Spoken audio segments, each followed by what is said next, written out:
नमः शिवाय। ओम श्री भगवते वासुदेवाय नमः। स्वागत है आपका हमारे चैनल श्री वचन में।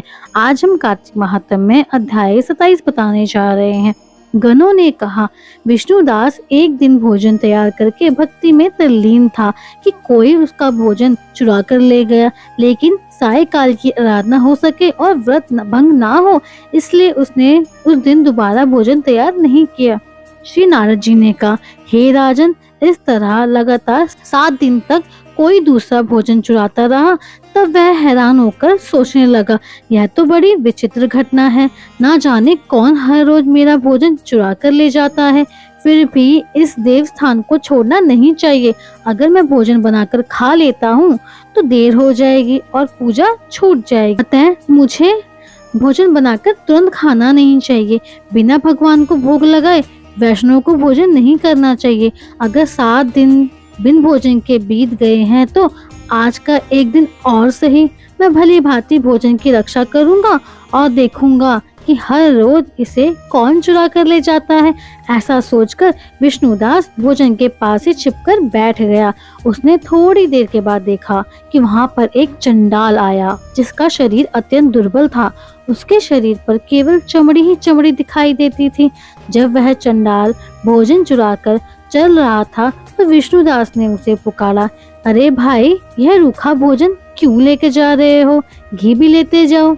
ऐसा कहकर वह श्रेष्ठ ब्राह्मण आगे को बढ़ा। विष्णुदास को अपनी ओर आते देखकर वह चंडाल तेजी से दौड़ने लगा। वह ब्राह्मण से डर गया कि निर्बलता के कारण दौड़ भी तो नहीं सकता था, अतः वह भूमि पर गिर पड़ा और मूर्छित हो गया।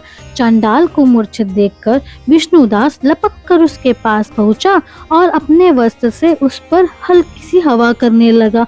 और इसके बाद उसने जो देखा उसे देखकर वह आश्चर्यचकित रह गया।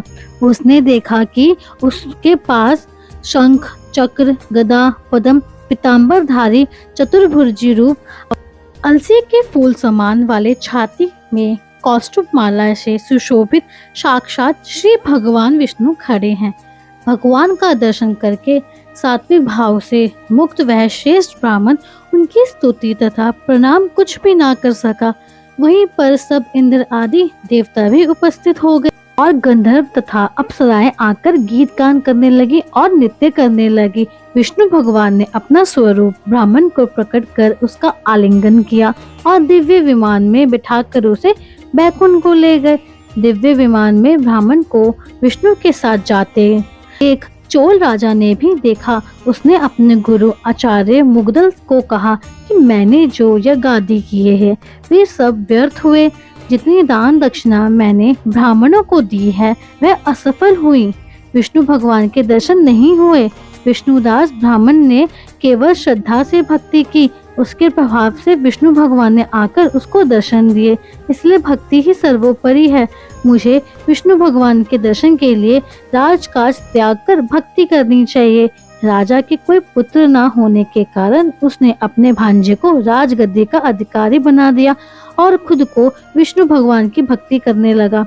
बहुत काल तक भक्ति करने के बाद भी जब विष्णु भगवान ने दर्शन नहीं दिए तो वह अग्निकुंड में कूद पड़ा।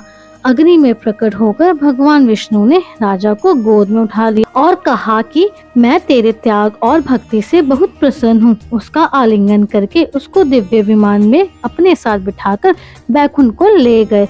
भगवान विष्णु ने अपने समान रूप वाले ब्राह्मण को पुण्यशील और राजा चोल को सुशील नाम देकर दोनों को अपना द्वारपाल बनाया। धन्यवाद। इस अध्याय की कथा यहीं समाप्त होती है। इसके आगे की कथा 28वें अध्याय में है। अगर आपको वीडियो पसंद आई हो तो वीडियो को लाइक करें, शेयर करें और सब्सक्राइब करें हमारे चैनल श्री वचन को।